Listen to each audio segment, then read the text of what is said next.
I'm Simon Sinek, and you're watching Behind the Brand with Brian Elliott.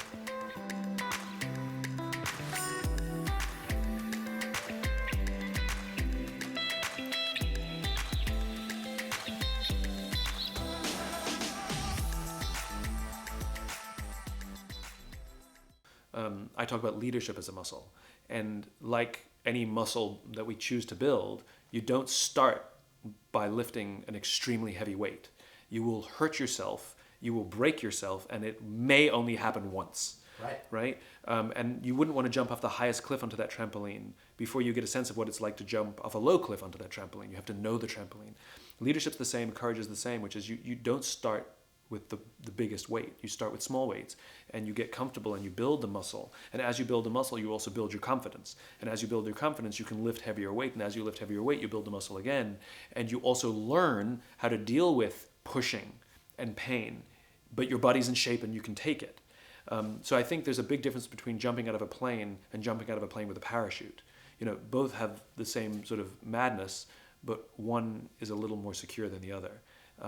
It's the exact same analogy as your muscle analogy. So yeah, I believe courage is a muscle, and you work your way up to it. You practice. There are some who take the big jump off the big cliff, and I call those lottery winners. You know, are they genius entrepreneur problem solvers? Maybe, but very often a lot of those people enjoy the success once. I mean, you can throw the Hail Mary pass. It can be done. And it can be caught. It can be done. It doesn't always get caught. No, it does not. Yeah. But yeah, it does definitely builds. So what happens if you're a leader, you know, and you want to try and inspire your people, but it's not working?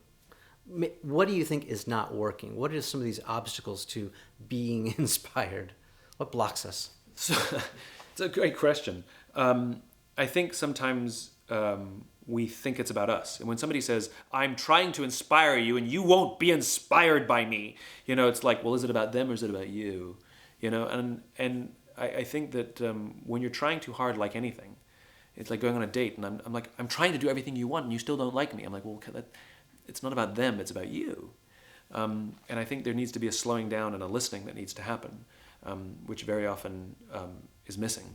I'll tell you a quick story to capture that. There's a lieutenant colonel I know in the United States Air Force who, actually, I think she might be a colonel now. But when three things happened to her all at once, that any one of them would be difficult, and she had all three happen to her at once. One, she was promoted to lieutenant colonel. She's now officially management.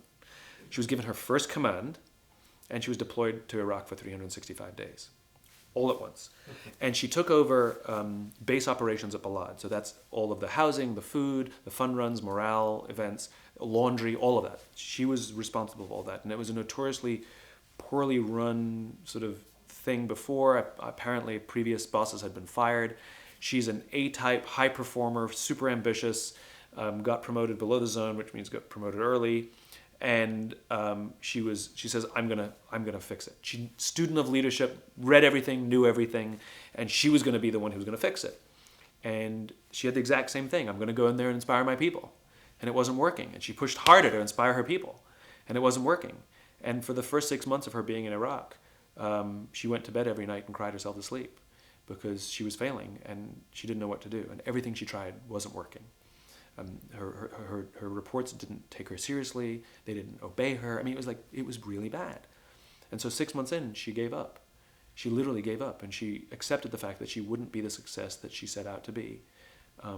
But she was stuck there for another 6 months, and she figured, even though I don't want to be here anymore and I regret everything, I'm stuck here, and I failed.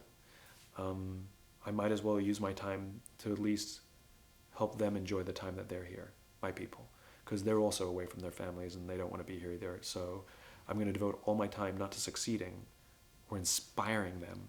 I'm going to devote all of my time to ensure that they enjoy their day and that they get the most out of every day. And strange things started to happen. All of a sudden, camaraderie increased, morale increased, trust increased. They took care of each other, performance increased, and by the end she was a huge success, and the love and camaraderie that group all had for each other was through the roof. In other words, they were inspired. And so I think to inspire someone is a funny thing to do, rather than to set out to take care of someone. There's an empathy that goes along with inspiration, and I think that in our desire to inspire and our desire to lead and all of these somewhat selfishly sounding things, we forget that leadership is really an act of service, and inspiration is an act of service, and the service part is the important part. It's the other person, it's the receiving end. I keep telling you everything you want to hear. Like yeah, but you're not listening. That's the problem. You're not hearing anything. All talk,